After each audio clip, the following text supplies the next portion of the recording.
Deuxième étape. Créer un ensemble de données Neural Tools. Avant d'exécuter Neural Tools pour estimer un réseau neuronal, il faut définir un ensemble de données Neural Tools. Cela implique la spécification de la plage de données, mais aussi celle du rôle de chaque variable. 6 rôles sont possibles: catégorie indépendante ou dépendante, numérique indépendante ou dépendante, inutilisée ou balise. Ce dernier type n'est pas illustré ici, mais il est expliqué dans l'aide en ligne. Pour créer un ensemble de données Neural Tools, on sélectionne une cellule de données quelconque et on clique sur « Gestionnaire des ensembles de données » sur le ruban Neural Tools.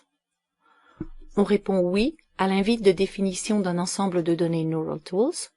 La boîte de dialogue qui s'ouvre permet de donner à l'ensemble un nom utile,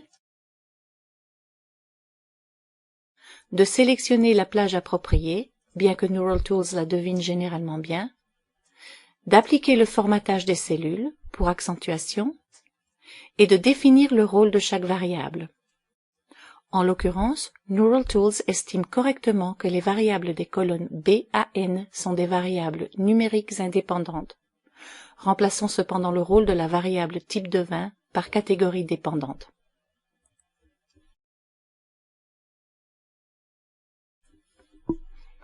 On clique sur OK. Plusieurs changements apparaissent à l'écran.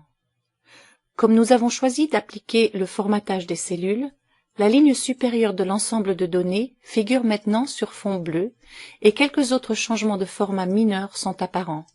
Ce sont là les caractéristiques d'affichage d'un ensemble de données Neural Tools. Les colonnes ont des noms de plage, comme ST alcool, ST acide malique, etc. ST représente les initiales de StatTools. Neural Tools partage en effet le gestionnaire d'ensemble de données développé pour StatTools, le logiciel d'analyse statistique inclus dans la série Decision Tools Suite.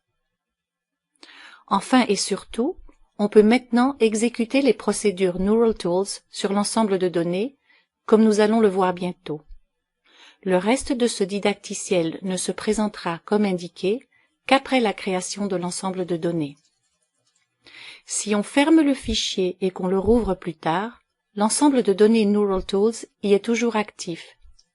Il ne faut donc procéder à cette étape qu'une fois par ensemble de données.